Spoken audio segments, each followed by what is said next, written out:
और 11 नवंबर को पिछले साल 8,500 केस आए थे। उसके बाद से केसेस लगातार कम हो रहे थे और मार्च तक आते आते 100 सवा 100 के करीब दिल्ली में केस रह गए थे। अब पिछले 10 दिन में अचानक इतनी तेजी से केस बढ़े हैं, और केवल दिल्ली नहीं पूरे देश के अंदर केस बढ़े हैं।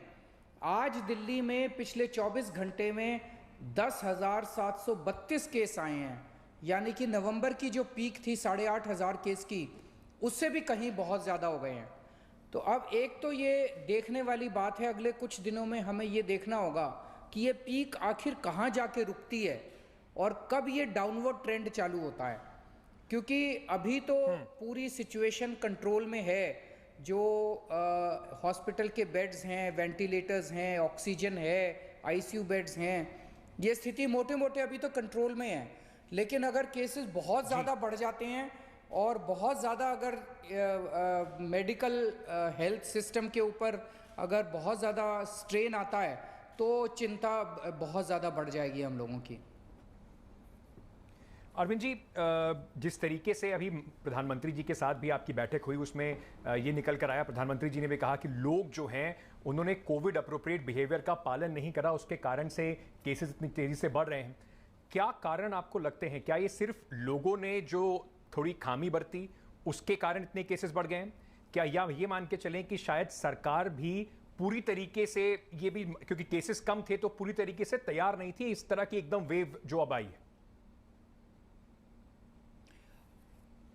केवल ये कहना सही नहीं होगा कि केवल कि लोगों ने कोविड अप्रोप्रिएट बिहेवियर नहीं किया इसलिए हो गया।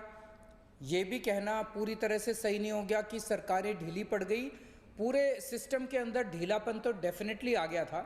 जब 8,500 केस थे तब पूरा सिस्टम एक तरह से रिएक्ट कर रहा था, और अब जब 100 सवा 100 केस हो गए थे, जाहिर तौर पे ज़िंदगी लोग नॉर्मल तरीके से जीने लग गए थे।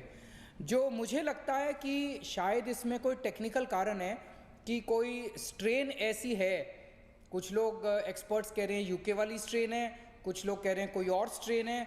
कोई ऐसी स्ट्रेन ज़रूर आई है जो कि बहुत ज़्यादा तेज़ी के साथ फैल रही है। इस तरह की तेज़ी हमने पिछली किसी भी लहर में नहीं देखी थी। जब पहले केसेस बढ़ते थे, धीरे धीरे महीने 1.5 महीने के अंदर जाके 4,500 की पीक हुई थी पहले वाली। 8,500 भी जो हुए थे वो 1 महीने के अंदर हुए थे। लेकिन अब तो आप देखिए कि परसों केस थे 8,500, कल हो गए 10,500, उसके पहले वाले दिन थे 6,000। मतलब रोज 2-2, 3-3 हजार केसेस एडिशनल बढ़ते जा रहे हैं। इस तरह की जबरदस्त बढ़ोतरी अभी तक हमने नहीं देखी। तो मैं समझता हूं कि इसके लिए कोई ज़रूर टेक्निकल कारण है, नई स्ट्रेन जो है इस वायरस की उसने अफेक्ट किया है। अरविंद जी, ये जो अब नई स्ट्रेन है जिसकी वजह से इतने सारे केसेस बढ़ रहे हैं और बहुत तेज़ी से बढ़ रहे हैं, आपने भी बताया और जो हेल्थ एक्सपर्ट्स हैं वो भी कह रहे हैं कि जो इस बार का जो इतने सारे केसेस बढ़ने का जो सिलसिला है वो यंग लोगों में काफ़ी ज़्यादा है। 45 साल से कम उम्र के लोग काफ़ी ज़्यादा बड़े पैमाने पर इन्फेक्ट हो रहे हैं और स्प्रेड भी कर रहे हैं इस पूरे इसको। उसका क्या अब तक एनालिसिस है, और क्या मोर्टेलिटी रेट जो है वो, क्योंकि अभी फिलहाल कम से कम दिल्ली में अभी कम है, ऑल्दो इन्फेक्शन रेट जो है वो 10% से ऊपर है, उसको लेकर अभी आपकी क्या तैयारी है? पिछली बार जब 11 नवंबर को 8,500 केस आए थे दिल्ली में, उन दिनों में मृत्यु का आंकड़ा डेली 125 के करीब डेथ डेली होने लग गई थी। वो अभी कंट्रोल में है। जैसे आज 10,732 केस आए हैं, लेकिन डेथ डेली अभी 40-45, दैट मीन्स उससे 1/3 डेथ हैं। तो कुछ एक्सपर्ट्स का ये भी मानना है कि ये वाली जो स्ट्रेन है ये फैल बहुत तेजी से रही है, लेकिन शायद उतनी घातक नहीं है, उतनी जानलेवा शायद नहीं है। नंबर ऑफ डेथ जो हैं वो थोड़ी कम है, सीरियसनेस डिजीज की शायद थोड़ी कम है, ऐसा कुछ एक्सपर्ट्स का मानना है।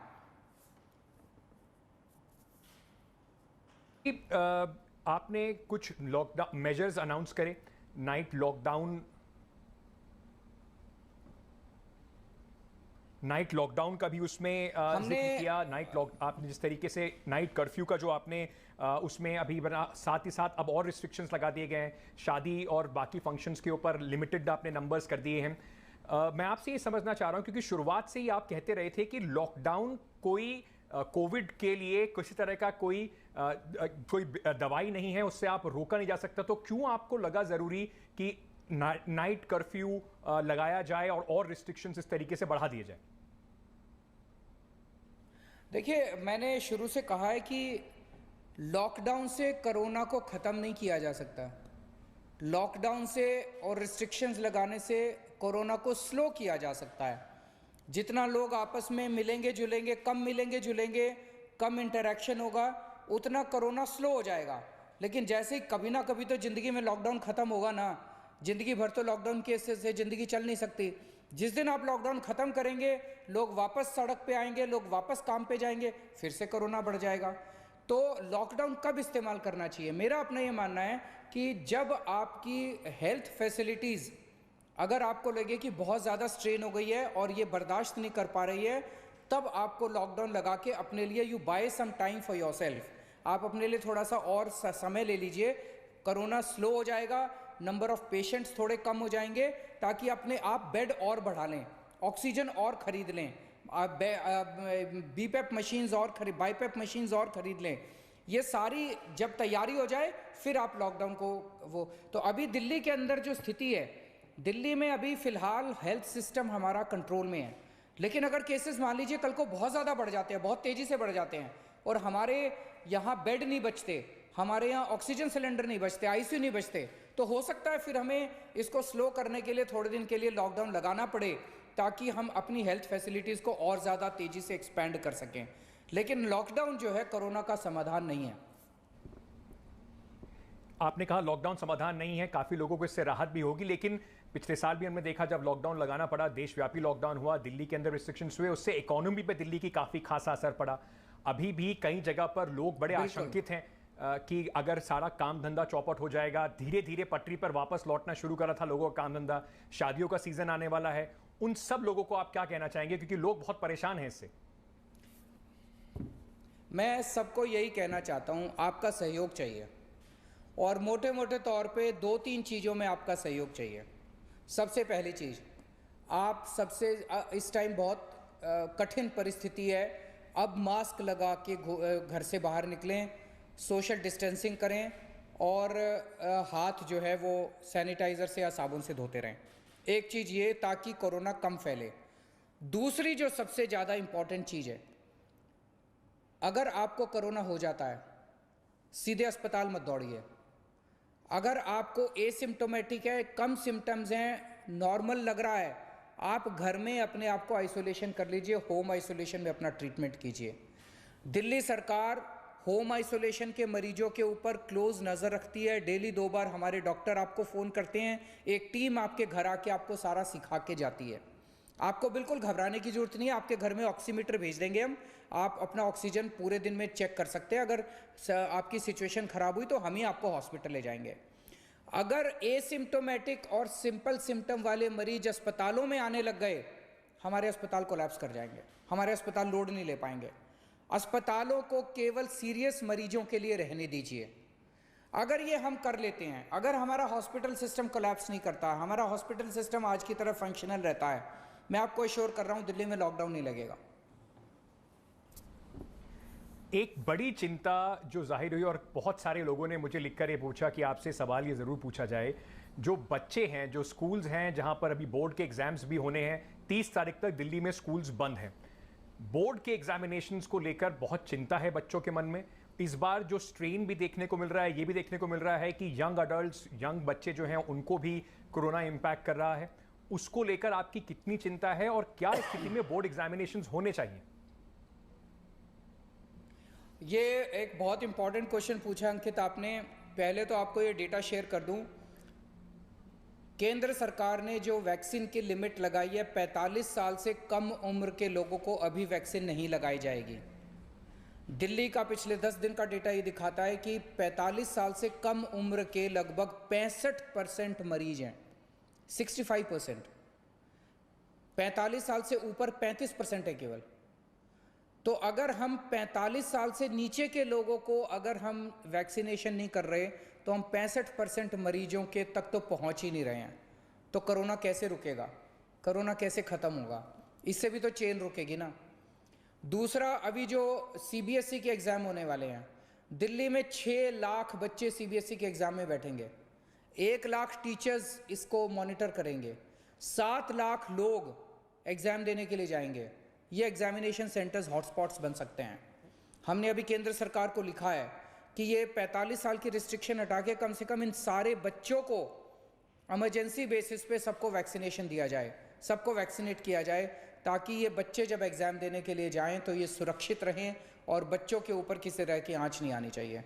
अदरवाइज़ ये डर है कि कभी एग्जामिनेशन सेंटर्स जो हैं ये हॉटस्पॉट्स ना बच जाए। वैक्सीनेशन पर ही मेरा अगला सवाल था आपसे, मैं समझना चाह रहा था, क्योंकि कई स्टेट्स ने वैक्सीन शॉर्टेज की बात करी है। आपने प्रधानमंत्री जी को जैसे लिखा कि इस वैक्सीनेशन को यूनिवर्सलाइज कर दिया जाए, खोल दिया जाए, उसको लेकर दिल्ली में क्या स्थिति है? क्या दिल्ली में भी वैक्सीन की कोई कमी है? अंकित, अभी ये बड़ी आयरनी है, विरोधाभास है कि एक तरफ कोरोना इतनी तेजी से फैल रहा है और दूसरी तरफ हम कोरोना की जो दवाई है, कोरोना का जो वैक्सीन है वो आ गया है, उसको हम घर घर तक नहीं पहुंचा पा रहे हैं। अभी तो युद्ध स्तर के ऊपर वॉर मोड में हमें घर घर जाके वैक्सीनेशन कर देना चाहिए, डोर टू डोर करना चाहिए, लार्ज नंबर ऑफ सेंटर्स खोलने चाहिए। तो मैंने केंद्र सरकार को भी लिखा है कि आप ये सारी रेस्ट्रिक्शंस हटा दीजिए। अभी केंद्र सरकार हमें नए सेंटर नहीं खोलने दे रही वैक्सीनेशन के, हमें लार्ज स्केल पे वैक्सीनेशन करने के लिए कहा जा रहा है कि 45 साल से कम उम्र के लोगों को नहीं किया जाएगा, हमें सफिशिएंट वैक्सीनेशन के डोज नहीं दिए जा रहे। अगर ये कर दिया जाए, वो जो प्रधानमंत्री जी के साथ मुख्यमंत्रियों की मीटिंग हुई थी उसमें भी 2-3 मुख्यमंत्रियों ने कहा था कि जी आप हमें अगर दे दे तो हम 3-4 महीने के अंदर अपने पूरे स्टेट में हर आदमी को, दिल्ली के अंदर हम डोर टू डोर वैक्सीनेशन करेंगे, हर आरडब्ल्यूए के अंदर, हर मोहल्ले के अंदर, हर स्कूल में, हर डिस्पेंसरी में, हर कम्युनिटी सेंटर में हम टीकाकरण केंद्र खोल देंगे, डोर टू डोर करेंगे। 3 महीने के अंदर हम पूरी दिल्ली को वैक्सीनेशन कर सकते हैं। तो मुझे लगता है कि अगर प्रधानमंत्री जी हर मुख्यमंत्री का एक टारगेट फिक्स कर दें कि इस स्टेट को उसके पॉपुलेशन के हिसाब से, कुछ स्टेट्स बहुत बड़े हैं, कुछ स्टेट्स छोटे हैं, कि इस स्टेट को इतने महीने के अंदर पूरा वैक्सीनेशन होना है। मैं आपको बता रहा हूं, चाहे किसी भी पार्टी, इसमें पार्टीबाजी की बात नहीं है, किसी भी पार्टी की सरकार हो, इस वक्त सब लोग इस परिस्थिति से निपटने के लिए बहुत ज़्यादा बेचैन है। सभी स्टेट गवर्नमेंट्स जो हैं, मुझे लगता है इसको वॉर मोड में आके अपने 4-4, 5-5, 6 महीने के अंदर अपनी सारी पॉपुलेशन को वैक्सीनेट कर सकती हैं। सारी स्टेट गवर्नमेंट्स कर सकती हैं। केंद्र सरकार को टारगेट, प्रधानमंत्री जी को टारगेट फिक्स कर देने चाहिए। क्या आपको लगता है अरविंद जी, जैसे आपने कहा इस पे राजनीति नहीं होनी चाहिए, पर 7 तारीख को एक चिट्ठी आई केंद्र स्वास्थ्य मंत्रालय से दिल्ली को, उसमें फ्लैग करा गया उन स्टेट्स में जो वैक्सीनेशन में उनको कहा गया कि और स्पीड अप कीजिए। उसमें कहा गया कि आपको 23,70,000 के आसपास डोज दिए गए हैं। दिल्ली ने अभी 18 लाख के आसपास, ये 70,000 के आसपास डोजेज यूज़ करे हैं। ये 7 तारीख की, अप्रैल 7 का डेटा है। उसके ऊपर हर्षवर्धन जी ने भी कहा कि आप पहले अपनी परफॉर्मेंस सुधारिए। आपको लगता है कि राजनीति हावी है इस समय पूरी वैक्सीनेशन प्रोसेस पे?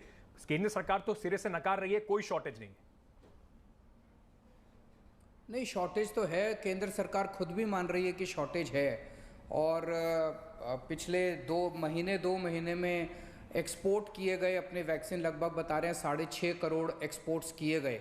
लेकिन पहले जो हुआ उसको छोड़ दीजिए, अभी ये फिंगर पॉइंटिंग का टाइम नहीं है। मुझे लगता है कि अब भविष्य में हमें कोई एक्सपोर्ट नहीं करना चाहिए। सबसे पहले हमें अपनी पूरी जनसंख्या को वैक्सीनेट करना चाहिए। यूएसए के बारे में मैंने सुना है, यूएसए के बारे में मैंने पढ़ा कि यूएस गवर्नमेंट ने पूरी दुनिया भर से जहाँ से उनको वैक्सीन मिल सकती थी सबसे इंपोर्ट करके, हर जगह से इंपोर्ट करके उन्होंने होर्डिंग कर लिया अपनी वैक्सीन की, अपने लोगों के लिए।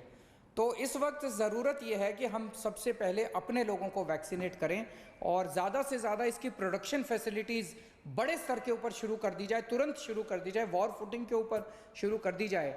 जिन 2 कंपनियों ने अभी बनाया है उनको पूरी मदद करके उनकी भी प्रोडक्शन फैसिलिटीज़ को बढ़ाया जाए ताकि ज़्यादा से ज़्यादा लोगों को जल्दी से वैक्सीनेट किया जा सके। अरविंद जी, आपको लगता है कि सरकार, जो केंद्र सरकार है, वो पूरी तरीके से जो शायद वैक्सीन डोजेज हैं और जिस तरीके से पूरा ये रोल आउट हुआ क्योंकि सारा कंट्रोल केंद्र सरकार के हाथ में है, उसको एंटिसिपेट ठीक से नहीं कर पाई। राज्यों को अब थोड़ी और छूट देनी चाहिए कि वो खुद रूल्स तय करें या सीधे प्रोक्योर कर पाएं बाकी एजेंसी से या जो भी इस समय वैक्सीन मैन्युफैक्चरर्स हैं।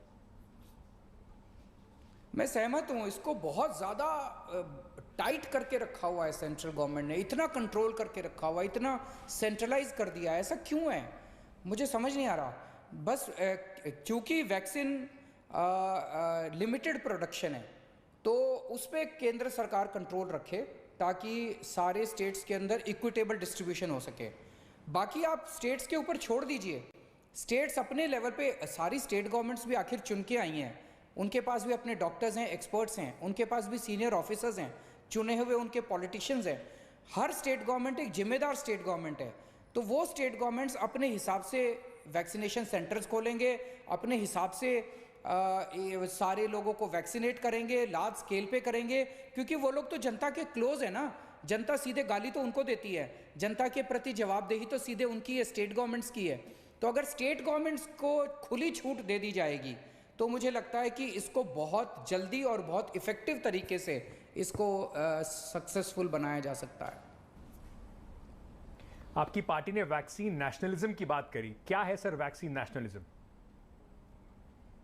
मतलब उनका कहने का मतलब यही है कि सबसे पहले हम अपने देश के नागरिकों को वैक्सीन दें। हमने 6.5 करोड़ वैक्सीन 84 कंट्रीज़ को भेजे, जबकि हमारे देश के अंदर वैक्सीन की इतनी शॉर्टेज हो रही है, तो वो सही नहीं है।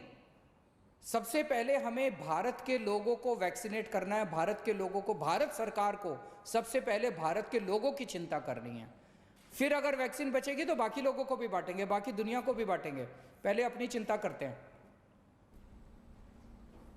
कुछ राज्य हैं जो गैर भारतीय जनता पार्टी शासित राज्य हैं, उनमें से कई राज्यों ने, महाराष्ट्र हो या कई राज्यों ने कहा कि उनके साथ भेदभाव हो रहा है। क्या दिल्ली को भी ऐसा ही लगता है?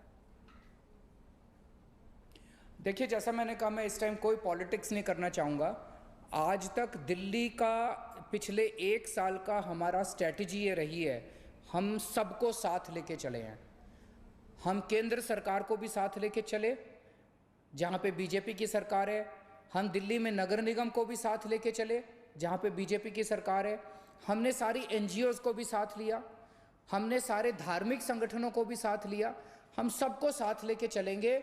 जहाँ किसी के सामने घुटने टेकने पड़ेंगे, अपने दिल्ली के लोगों की जान बचाने के लिए हम घुटने भी टेकेंगे, हाथ जोड़ने पड़ेंगे, हाथ भी जोड़ेंगे।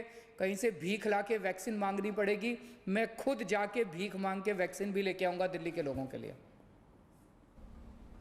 अरविंद जी, डॉक्टर्स जिनको वैक्सीन लग भी गई है, उसके बाद भी देखने में आया कि एम्स में, गंगाराम में, कई अस्पतालों से इस तरह की रिपोर्ट आई कि डॉक्टर्स दोबारा से संक्रमण, जो कोरोना संक्रमण है, उसके शिकार हो रहे हैं। उसको लेकर लोगों में एक चिंता भी है, और आप खुद भी LNJP अस्पताल गए, आपने अस्पतालों के दौरे भी किए। उसको लेकर आपको लगता है कहीं ना कहीं एक बार फिर से डर आ रहा है, वैक्सीन हेजिटेंसी बढ़ जाएगी इस तरीके के केसेस पे अगर सामने आएंगे तो?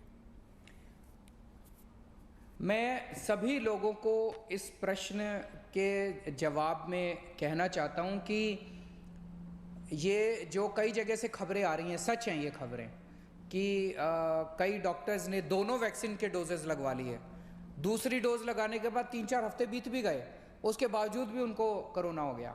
ऐसे कई लोग हैं, ऐसे कई मामले हैं। तो मैंने उनसे बात की, एक्सपर्ट से बात की, उन डॉक्टर्स से बात की, वहाँ के मेडिकल प्रोफेशनल से। गंगाराम से पता चला कि 37 डॉक्टर्स ऐसे हैं जिनको कोरोना हो गया दोबारा। तो मैंने गंगाराम के जो डॉक्टर MS राणा हैं उनको भी बुलाया, उनसे भी मैंने डिटेल में चर्चा की, और भी कई लोगों से। उन सबका ये कहना है कि वैक्सीन लगने के बाद कोरोना नहीं होगा, ऐसा नहीं है। कोरोना हो सकता है, लेकिन जो कोरोना आपको होगा उसकी सिवियरिटी बहुत कम होगी। आपकी डिजीज़ सीरियस नहीं होगी, वो फेटल नहीं होगी, जानलेवा नहीं होगी, आपकी जान नहीं जाएगी, आप बच जाओगे। और बहुत सारे most of these cases asymptomatic cases होंगे, कोरोना हो सकता है। तो एक तो ये कहते हैं कि जिसको वैक्सीन लग जाए वो भी अपना मास्क पहन के जरूर घूमें, सोशल डिस्टेंसिंग बरते। लेकिन अगर कोरोना हो भी जाए तो वो कोरोना आपका जानलेवा नहीं होगा, इसीलिए वैक्सीन लगानी जरूरी है। इसीलिए मैं उन सबको कहना चाहता हूँ जो अभी ये सोच के वैक्सीन नहीं लगवा रहे कि यार वैक्सीन लगवाने से क्या फ़ायदा, उस फलाने ने वैक्सीन लगवाई थी, देखो उसको दोबारा हो गया। लेकिन आप देखेंगे जिन जिन लोगों ने वैक्सीन लगवाई थी और उनको दोबारा हुआ, उनको शायद सीरियस कोरोना नहीं हुआ। अभी तक डेटा ये दिखाता है। अरविंद जी, एक और चीज़ जो बहुत लोग पूछ भी रहे हैं और समझना भी आपसे चाहेंगे, कब तक आप, क्योंकि एक्सपर्ट से आप लगातार बात कर रहे होंगे, कब तक आपको लगता है कि केसेस दोबारा कम होने शुरू हो जाएंगे? क्योंकि अभी तो लगातार जो ट्रेंड है वो केसेस बढ़ते जा रहे हैं, पॉजिटिविटी रेट बढ़ता ही जा रहा है। आपको कब तक उम्मीद है कि दोबारा से केसेस कम होने शुरू होंगे दिल्ली में? इसका किसी के पास जवाब नहीं है। मैंने कई लोगों से पूछा, सेंट्रल गवर्नमेंट के भी एक्सपर्ट्स, अपने भी एक्सपर्ट्स, इसका किसी के पास जवाब नहीं है। हमें स्थिति को हमारे को स्थिति पे नज़र रखनी पड़ेगी और हम भी उसी के इंतज़ार में हैं कि कब ये नीचे जाना चालू होंगे। जब ये नीचे जाना चालू होंगे तब हम थोड़ी सी चैन की सांस ले सकते हैं। तब मैं आपको निश्चित तौर पे बता सकता हूँ लॉकडाउन लगेगा कि नहीं लगेगा। लेकिन अभी जब तक ये केसेस बढ़ रहे हैं और तब तक हमारे लिए एक चिंता का विषय बना हुआ है। मुझे अभी भी याद है कि जब शुरुआत हुई थी पिछले साल कोरोना की, तो बीच में एक ऐसा समय आया था जब दिल्ली में भी काफ़ी किल्लत थी, बेड्स की परेशानी थी। मैं आपसे बस यही समझना चाहता हूं, क्योंकि आप जब बात करेंगे तो आप पूरे जो दिल्ली सरकार है उसकी कमान संभालते हुए, किस तरीके के इंतजाम है उसको संभालते हुए, क्या जनता को आप इस बात का भी अश्योरेंस दे सकते हैं कि अगर सिचुएशन इससे और भी खराब होती है तो उन्हें कम से कम पिछली बार की तरह मेडिकल फैसिलिटीज की किल्लत नहीं होगी? अंकित, पिछली बार जून के महीने में थोड़ी किल्लत हुई थी, उसके बाद सितंबर में एक और पीक आई थी, उसमें कोई किल्लत नहीं हुई थी। नवंबर में तो बहुत ही खतरनाक पीक आई थी, 8,500 केस थे हमारे पीक पे, तब भी कोई किल्लत नहीं हुई थी। तो अब हमारा सिस्टम दुरुस्त है, अब हमारे पास पूरा तामझाम है, ऑक्सीजन के सफिशिएंट बेड्स हैं, सारा प्रक्रियाएं भी हैं, एडमिनिस्ट्रेटिव सिस्टम भी है। तो मुझे लगता है इस बार हम उससे और भी ज़्यादा केसेस को डील करने के लिए अभी फ़िलहाल तैयार हैं। अगर जैसा आपने कहा कि मैं हर रोज़ या हर दूसरे दिन जनता के बीच में आके सारी स्थिति रखता रहूँगा, आज भी मैंने जनता से बातचीत की, तो अगर कभी भी स्थिति खराब होगी मैं जनता के सामने रख दूंगा कि भाई इस चीज़ की कमी हो रही है और ये ऐसी ऐसी स्थिति है। मैं सब कुछ जनता के सामने सच रख दूंगा।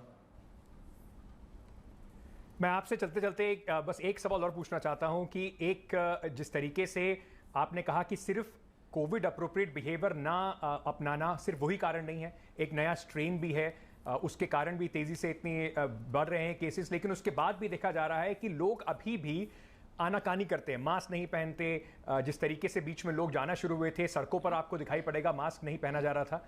क्या आप एक बार दिल्ली की जनता से क्या कहना चाहेंगे अरविंद जी? क्योंकि बहुत बहुत ज़रूरी इसमें ये भी है कि चाहे केसेस की सिचुएशन कुछ भी रहे, हमें शायद आने वाले कुछ महीने नहीं कई साल तक अभी भी कोरोना से लड़ने के लिए कोविड अप्रोप्रिएट बिहेवियर तो बिल्कुल अपनाना ही पड़ेगा।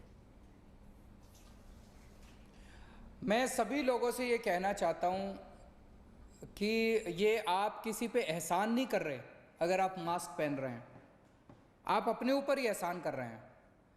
सबसे बड़ी सुरक्षा मास्क है। अगर आप मास्क अच्छे से पहन के रखते हैं तो आपको कोविड नहीं होगा, इसके काफ़ी चांसेस बढ़ जाते हैं। आप अपने परिवार को मास्क पहनाइए, आप घर से कम बाहर निकलिए, सोशल डिस्टेंसिंग का पालन कीजिए। जब मैं कुछ लोगों को बिना मास्क पहने हुए देखता हूँ और उनको कहता हूँ मास्क क्यों नहीं पहना, तो कहते हैं जी अब 1 साल हो गया, थक गए। आप उस डॉक्टर की सोचिए, उस नर्स की सोचिए, उस पैरामेडिक स्टाफ की सोचिए, पिछले 1 साल से 24 घंटे हम लोगों की सेवा में लगा हुआ है। वो अस्पताल के अंदर वार्ड में जाते हैं, पीपी किट पहन के जाते हैं। पीपी किट पहनना कितना मुश्किल है पता है आपको? पीपी किट के अंदर कितने पसीने आते हैं पता है आपको? कितना सफोकेटिंग होता है पता है आपको? अगर वो डॉक्टर और नर्स 24 घंटे 1 साल से पीपी किट पहन के आपकी सेवा कर रहे हैं, अपनी जान की बाजी लगा रहे हैं, अपने परिवार को घर छोड़ के। कई डॉक्टर्स को मैं जानता हूं 3-3 महीने, नर्सेस 3-3 महीने घर नहीं गए, वो नहीं थके, हम केवल मास्क पहनने में थक गए। ये तो सही नहीं है। तो मास्क पहनिए, सारे कोरोना के जो प्रोटोकॉल है उसको फॉलो कीजिए, अपने लिए, किसी पे एहसान नहीं कर रहा है। अरविंद जी बहुत बहुत शुक्रिया आज तक से बात करने के लिए। आप आए, आपने दिल्ली की जो स्थिति है उसको बिल्कुल साफगोई से सामने रखा और जनता के सामने ऑप्शंस जिस तरीके से मुख्यमंत्री जी कह रहे थे बिल्कुल सीधे हैं। या तो हम लोग अपनी तरफ से जो भी बन पड़ता है मास्क पहने, अपना पूरा ध्यान रखें और साथ ही साथ सहयोग करें, वरना दिल्ली की स्थिति और भी बिगड़ सकती है। बहुत बहुत शुक्रिया मुख्यमंत्री अरविंद केजरीवाल आज तक से बात करने के लिए। तो ये थे